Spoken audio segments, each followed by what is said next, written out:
Okay dear friends, हम लोग समाजवाद और मार्क्सवाद वाले टॉपिक को कवर कर रहे हैं और ये आपका 14th नंबर क्लास है।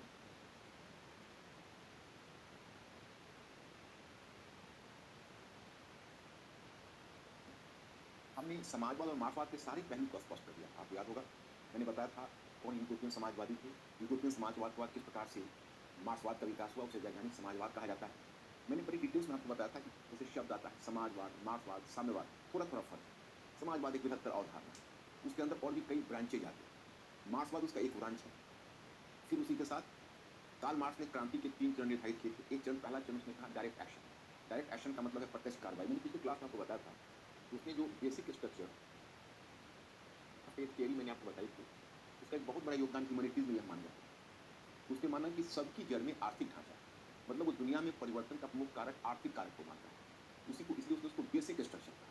मतलब कार्ल मार्क्स से पहले भी लोग प्रभाव विचारों पर समाज पर महसूस करते थे। इन कार्ल मार्क्स ने वातावरण में भी केवल एक पहलू, आर्थिक पहलू पर बल दिया और उसी को बेसिक स्ट्रक्चर माना। कहा कि जब भी इकोनॉमी में परिवर्तन होता है तो बाकी आप राजनीतिक ढांचे, सामाजिक ढांचे, सांस्कृतिक ढांचे, विचारधारा, सब में परिवर्तन स्वाभाविक हो जाता है। मैंने यह थियरी आपको समझाई थी। मैंने बताया था कि कार्ल मार्क्स का सिंपली ये कहना है कि दो वर्गों के बीच उत्पादन के साधन, इसको आप आर्थिक ढांचा कहें, मूल ढांचा कहें, उत्पादन के साधन कहें, आप अपनी सुविधा से कुछ भी कर सकते हैं। वो तो कार्ल मार्क्स का कहना है कि इस आर्थिक या मौलिक बेसिक ढांचा पर कब्जा करने के लिए दो वर्गों के बीच निरंतर संघर्ष होता है और विजेता वर्ग इस पर कब्जा कर लेता है। लेकिन इसके बाद वर्ग संघर्ष रुकता नहीं, वो जारी रहता है। तो जो वर्ग विजेता बनकर आता है उसकी चिंता वहीं समाप्त नहीं होती है। उसका प्रयास यह होता है कि हम किस प्रकार इस मूल ढांचे पर अपनी पकड़ को अस्थायित्व प्रदान करें। How to perpetuate the, you can say, or control over the means of production. यह जो प्रयास करता है, तो इस प्रयास में जो वर्ग प्रभावी होता है वो जानबूझकर ऊपरी ढांचे में, इसको उसने ऊपरी ढांचे का नाम दिया क्योंकि इसी के अनुकूल यह बदलता है। राजनीतिक व्यवस्था ऐसा बनाएगा यहाँ उसको फेवर करेगा, वह सामाजिक प्रकार से निर्माण करेगा कि इसको यहाँ पर फेवर करेगा। उसी प्रकार से सांस्कृतिक ढांचे, जिसको आप कहते हैं विचारधारा, दृष्टिकोण, सभी वो अपने मनोनुकूल लाएगा। समाज पर वही विचारधारा वो थोपेगा या प्रसारित करेगा जिससे उसका अपना वर्गीय हित यहाँ सद रहा होगा। यहाँ पर कार्ल मार्क्स का मोटे तौर पर कहना है कि अगर आप यहाँ बदलाव देखते हो तो वहाँ उसका उस बदलाव का कारण आपको समझ में नहीं आएगा। आपको बदलाव का कारण समझने के लिए यहाँ आपको देखना है। जब आप यहाँ देखोगे तो आपको बदलाव का कारण वाकई में वास्तविक रूप में समझ में आ जाएगा। इस प्रकार से उसने कहा कि उत्पादन के साधन पर कब्जा करने के लिए दो वर्गों के बीच निरंतर संघर्ष होता है और जो विजेता वर्ग होता है वह उत्पादन के साधन पर कब्जा कर लेता है। तो उसी के अनुकूल वह यहाँ परिवर्तन ला देता है। तो मोटे तौर पर उसका एक बहुत ही सशक्त विचारधारा है क्योंकि इसने एक तरह से सारे सामाजिक विज्ञान के दृष्टिकोण को परिवर्तित किया। जिसको कहते हो मार्क्सवाद या मार्क्सवादी विचारधारा में, चाहे वो राजनीतिक शास्त्र हो, इतिहास हो, शास्त्र हो, दर्शन शास्त्र हो, हर क्षेत्र में इसने अपना प्रभाव छोड़ा है। इसलिए इस विचार का बहुत गहरा महत्व है। अब देखिए, मैंने बताया आपको इस विचार को, मैंने बताया। हाँ, लेकिन एक बात मैंने बताई कि कार्ल मार्क्स ने जो कहा है उस विचार को अब ज्यों का त्यों वैसे नहीं लिया जाता, बल्कि एक दूसरा मार्क्सवादी चिंतक, जिसे नव मार्क्सवादी भी कुछ मानते हैं, उनका नाम है एंटोनियो ग्राम्सी, जो इटालियन चिंतक है। वो इस धारणा को बदल देता है। वो एक्चुअली वहाँ इटली में है और इटली में उसको फांसीवादी ताकत से सामना करना पड़ा था, उसे जेल खाने में डाल दिया गया था। तो वहीं पर उसने देखा कि किस प्रकार मुसोलिनी, वहाँ पर एक व्यक्ति था, उसने अपनी विचारधारा फांसीवाद को फैलाकर और सत्ता पर कब्जा कर लिया और फिर उसने उत्पादन के साधन को अपने ढंग से बदल डाला। तो एंटोनियो ग्राम्सी इस निष्कर्ष पर पहुंचा कि ऐसा नहीं होता है कि हमेशा उत्पादन के साधन ही उत्पादन संबंधों को बदलता है, बल्कि कई बार ये उत्पादन संबंध ही उत्पादन के साधन पर प्रभाव पैदा करते हैं। इसलिए अगर यह इसको आकार देता है तो बदले में यह भी इसे प्रभावित करता है। तो अब जो सामाजिक विज्ञान में जो नवीन व्याख्या चल रही है वो कार्ल मार्क्स की व्याख्या के बजाय एंटोनियो ग्राम्सी वाली व्याख्या ज्यादा चल रही है। खैर, उतना हम आपको उलझाने नहीं चाहेंगे। उसके बाद फिर वहां से हम लेते हुए आपको आए तो इसी क्रम में बाद में आपको मैंने कई थियरीज बताई, सोलगावा का सिद्धांत बताया। अब मैं एक चीज और भी हर्बर्ट स्पेंसर इसके बारे में थोड़ा सा बताना चाहता हूँ। एक तो क्रांति के 3 चरण हमने आपको बताने हैं, जिसमें मैंने बताया कि पहला चरण, इसको आप कहोगे प्रत्यक्ष कार्रवाई का चरण। कार्ल मार्क्स कहता है कि जब वर्कर्स में, श्रमिक वर्ग में वर्गीय चेतना आएगी तो वो सामूहिक रूप से व्यवस्था पर हमला करेंगे और व्यवस्था पर हमला कर रक्तपूर्ण क्रांति के माध्यम से वे उत्पादन के साधन पर कब्जा करेंगे। जब वे उत्पादन के साधन पर कब्जा कर लेते हैं रक्तपूर्ण क्रांति के माध्यम से, तो उसका उनका प्रथम चरण पूरा हो जाता है, जिसको उसने नाम दिया डायरेक्ट एक्शन, यानी प्रत्यक्ष कार्रवाई। फिर तब एक दूसरा चरण आरंभ होता है जिसको उसने सर्वहारा वर्ग की तानाशाही की। अब उसने कहा कि अब उसे चाहिए कि सर्वहारा वर्ग इस इंटरवेनिंग पीरियड में, इस संक्रमण के दौर में अपनी तानाशाही सरकार को बनाए रखे। और उसी क्रम में उसने एक स्टेटमेंट दिया था कि राज्य एक आवश्यक बुराई है। The state is unnecessary evil. Necessary evil का मतलब है कि आवश्यक है, बुरा है, परंतु हमें उसे रखना पड़ेगा इंटरवेनिंग पीरियड के लिए। और कहा कि जिस प्रकार से राज्य मशीनरी का प्रयोग कर बुर्जुआ वर्ग सर्वहारा वर्ग का अब तक शोषण करता आ रहा था। अब चाहिए कि सर्वहारा वर्ग यानी प्रोलेटेरिएट क्लास भी उसी राज्य मशीनरी का उपयोग कर बुर्जुआ वर्ग को मिटा देगा। अब बुर्जुआ वर्ग को मिटाने का मतलब ये नहीं कि बुर्जुआ की हत्या कर देगा, उन्हें समाप्त कर देगा। बुर्जुआ वर्ग को मिटा देगा से आशय यह है कि वह उनकी प्राइवेट प्रॉपर्टी को ध्वस्त कर देगा। अगर उनका प्राइवेट प्रॉपर्टी ध्वस्त हो जाती है तो बुर्जुआ सर्वहारा होगा।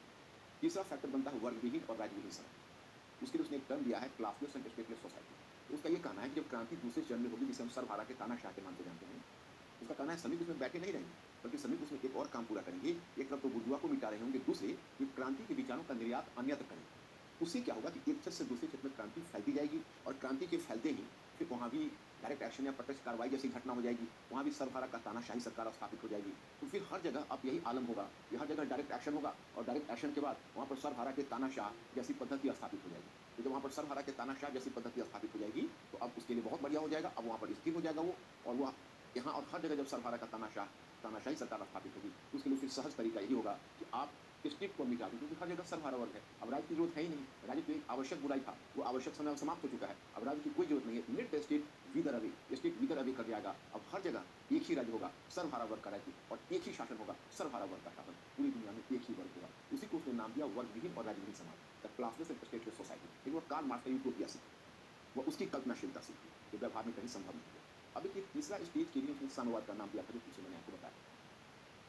अब मैं आपको यह बताना चाहूंगा कि मार्क्सवाद बनाम व्यक्तिवाद। अब कार्ल मार्क्स तो सामूहिकता की बात करता है, सामुदायिकता की बात करता है, वर्ग संघर्ष की बात करता है कि एक खास वर्ग मिलकर एक दूसरे ऐसे शोषक वर्ग को मिटा दे। तो वह कार्ल मार्क्स की जो सोच है वो कम्युनिटेरियन है, वो सामुदायिक संगठन है। लेकिन आप तो जानते हो कि बहुत सारे ऐसे बुर्जुआ चिंतक हैं जिसको मैं प्रबोधन काल से ही आपका परिचय कराता आ रहा हूँ। उनमें व्यक्तिवादी चेतना या व्यक्तिवाद, आपने मॉन्टेस्क्यू, वॉल्टियर, डिडरो, कितने सारे चिंतकों में देखा था। रूसो को छोड़कर आपने तो उन चिंतकों के विषय में देखा था, आपको याद होगा। तो वे इस प्रकार के जो चिंतक थे वो पहले से चले आ रहे थे, जिनको आप बुर्जुआजी चिंतक या व्यक्तिवादी चिंतक कहते हैं, वो हमेशा व्यक्ति पर मानते थे। तो मतलब है जब मार्क्सवाद आया तो मार्क्सवाद ने व्यक्तिवाद को बड़ी सशक्त चुनौती दी। लेकिन हमें यह गलतफहमी मन में नहीं पालना चाहिए कि मार्क्सवाद आने के बाद व्यक्तिवाद की अहमियत समाप्त हो गई, या वैसे चिंतक जो व्यक्तिवाद को प्रोत्साहन दे रहे थे वो बिल्कुल से हाशिए पर चले गए। नहीं, वे भी एग्जिस्ट करते रहे और वे भी नई शक्ति को ग्रहण करने की कोशिश करते रहे। क्योंकि मैं इस संदर्भ में आपको बताऊंगा कि 19वीं सदी को मैं, जैसे आपने जहाँ मेरा अध्ययन सामग्री मैंने मार्क्सवाद और समाजवाद दिया है, उसके आप नीचे जाएंगे तो वहाँ पर मैंने आपको 2-3 नए चिंतकों से परिचय कराया। मैं उनके बारे में बता दूँ। एक चिंतक तो कार्ल मार्क्स, आप जानते हो, जैसे 19वीं सदी में इतिहास को बहुत गहरे स्तर तक प्रभावित करने वाले, 19वीं सदी के इतिहास में बड़े गहरे स्तर पर प्रभावित करने वाले जो चिंतक हैं, उन चिंतक को आप कि कई चिंतक ऐसे, जैसे अब एक तो हो गए मार्क्स, दूसरे चिंतक हो गए, देखा मार्क्स, दूसरे चिंतक आपके हो गए, इनका नाम है डार्विन, और तीसरे चिंतक हो गए नीत्शे। तो मार्क्स, डार्विन, नीत्शे अलग अलग चिंतक आपको दिख रहे हैं। लेकिन अब मैं मार्क्स से तो आप वाकिफ हो ही चुके। अब ये चार्ल्स डार्विन, जिसको आप चार्ल्स डार्विन बोलते हो, वे और इधर नीत्शे हैं। लेकिन नीत्शे को चलो हम वैज्ञानिक चिंतक की श्रेणी में नहीं रखते। लेकिन एक मैं 20वीं सदी के आरंभ में एक अन्य चिंतक भी आपके सामने आएंगे। 20वीं सदी के आरंभ में मैं इनसे आपको परिचय कराऊं। इनका नाम होगा, आप लोगों ने नाम सुना होगा, सिगमंड फ्राइड।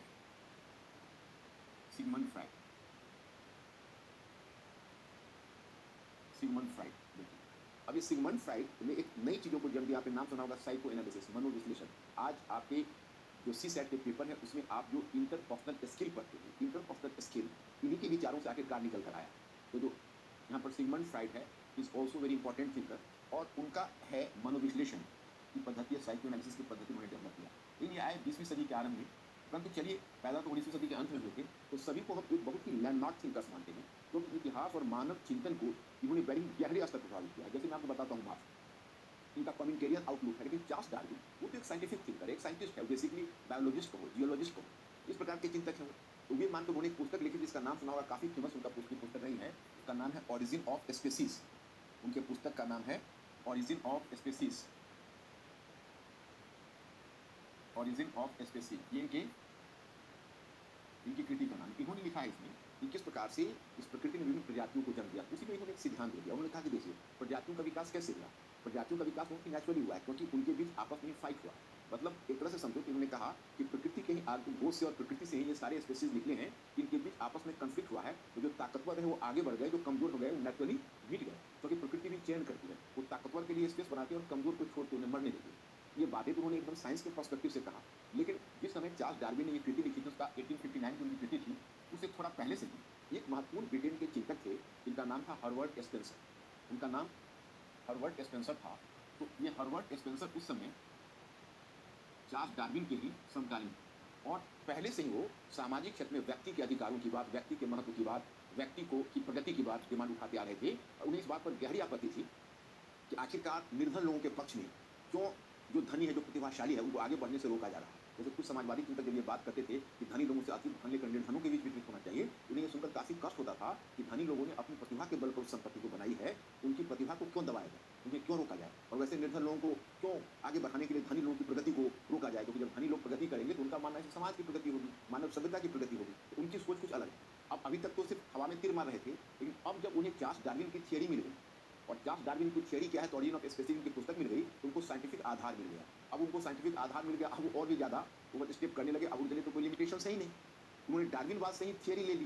उन्होंने कहा कि देखो, जब प्रकृति भी कमजोर को मरने देती है और ताकतवर को आगे बढ़ने देती है, जब प्रकृति भी चयन करती है और जो ताकतवर स्पेसीज होता है उसी को जीने का अधिकार होता है। इसी क्रम में जो थियरी है, वह थियरी दी गई जिसका नाम दिया गया कि श्रेष्ठों की उत्तरजीविता, सर्वाइवल ऑफ द फिटेस्ट। आपने नाम सुना, श्रेष्ठों की उत्तरजीविता।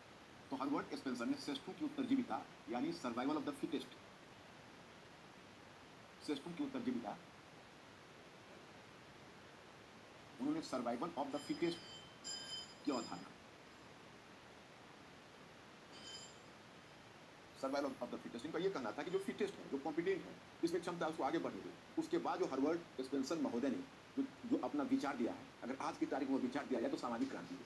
उन्होंने यहाँ तक कह डाला कि अमीरों को आगे बढ़ने तो निर्धनों को मरने दो, क्योंकि निर्धनों को जिलाने का प्रयत्न ही बेकार है। स्टेट क्यों वेलफेयर पर खर्च करें, स्टेट क्यों जो संसाधन समाज की प्रगति पर खर्च होना चाहिए वो कमजोर वर्ग की उन्नति पर क्यों खर्च हो रहा है, क्योंकि प्रकृति का नियम है कमजोर तो सर्वाइव करेंगे ही नहीं, तो better to let them perish. अब बताइए, इस तरह की जो रिएक्शनरी सिद्धांत है हर्बर्ट स्पेंसर, उनका इनके सिद्धांत को नाम दिया गया सामाजिक डार्विनवाद। और यह सामाजिक डार्विनवाद बहुत ही उग्र, सामाजिक डार्विनवाद बहुत ही उग्र व्यक्तिवाद से जुड़ा हुआ था। उग्र व्यक्तिवाद मतलब व्यक्ति के अधिकारों की बहुत ज्यादा बात करता है, एक जिसको कहते हो एग्रेसिव इंडिविजुअलिज्म। तो सामाजिक डार्विनवाद एक बहुत ही खतरनाक व्यक्तिवादी चिंतन था।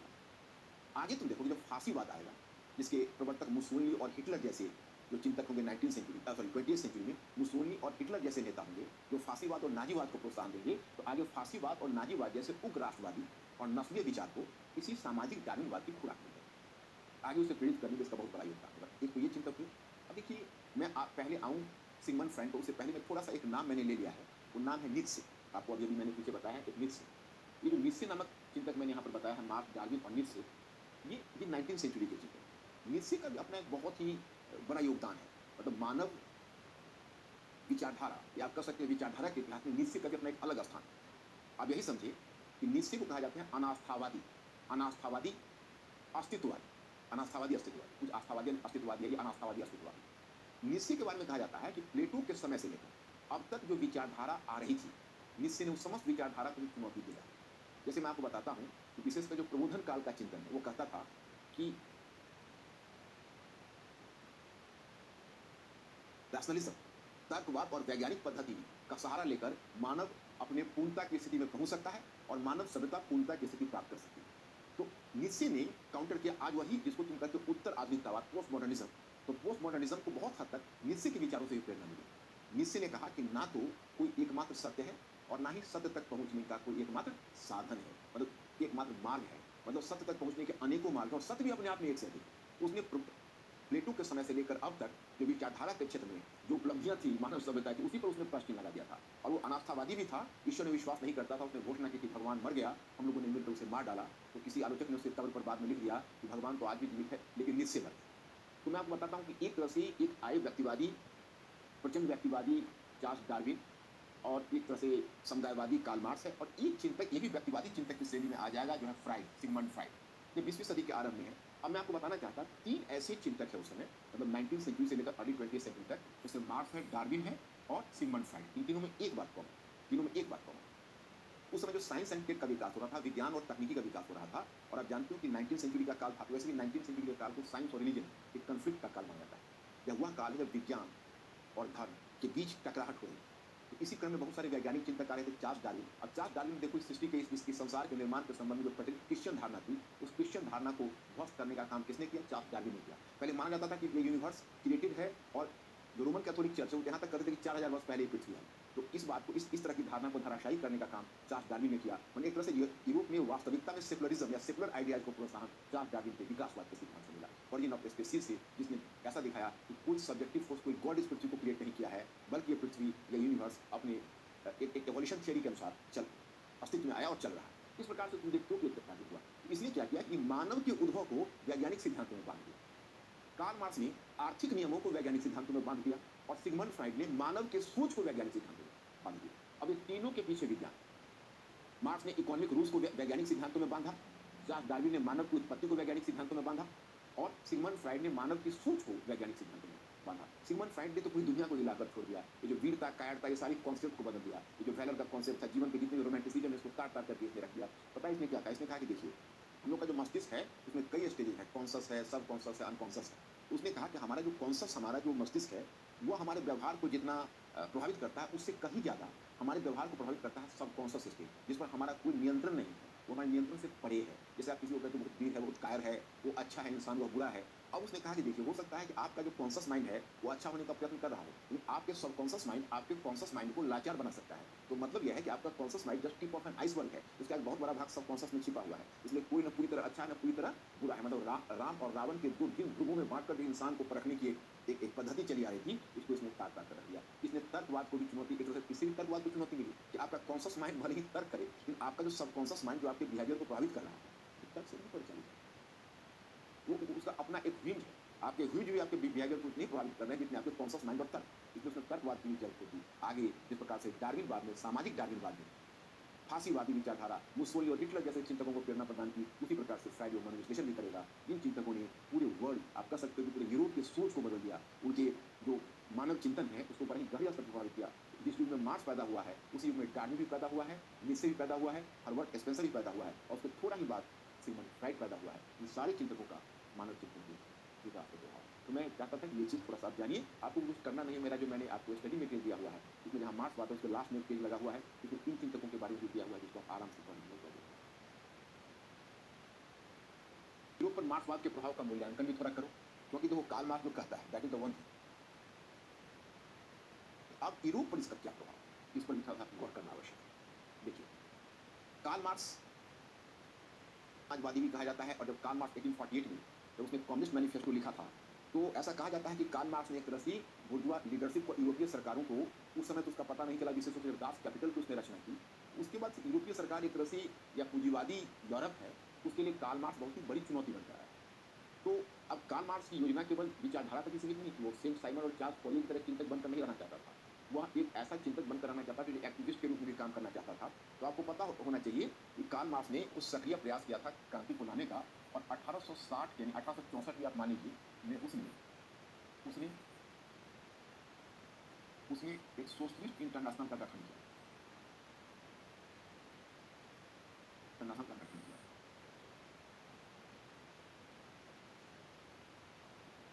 इंटरनेशनल का गठन किया था, और उसका उद्देश्य था यूरोप में श्रमिकों को संगठित करना और श्रमिकों में वर्गीय चेतना पैदा कर उसे क्रांति के लिए तैयार करना। यही उसकी योजना। ये जो सोशलिस्ट इंटरनेशनल था, इसमें सब मार्क्सवादी नेता ही नहीं थे, या सब वैसे उग्र समाजवादी ही नहीं थे। इसमें नरम समाजवादी भी थे, चिंतकों का एक समूह था, उसको आर्यतावादी भी कहते हैं, एनार्किस्ट लोधा जैसा वे भी थे, और एक सामान्य से कह सकते हो कि राष्ट्रवादी भी थे, मेजनी जैसा। इसमें अलग अलग मोटले ग्रुप था, जिसमें बहुत तरह के चिंतक इसमें शामिल थे। तो सोशलिस्ट इंटरनेशनल में एक तरह के चिंतक शामिल नहीं थे, इसके कारण मार्क्स को थोड़ी कठिनाई भी हुई, और इस इंटरनेशनल को बहुत समय तक चलाना मुश्किल हो गया। कार्ल मार्क्स ने चाहा कि हम सैनिकों को संगठित करके और हम प्रत्यक्ष कार्रवाई वाली घटना को संभव बनाएं, और हम सर्वहारा वर्ग का तानाशाही सरकार स्थापित करें। यही उसकी योजना। तो योजना तो बहुत उत्तम थी, लेकिन अब सवाल ये उठता है कि वो फील्ड वर्क करने निकला तो परेशानी आनी थी। कारण क्या है कि एक तो सोशलिस्ट इंटरनेशनल में अलग अलग विचारधारा के लोग थे।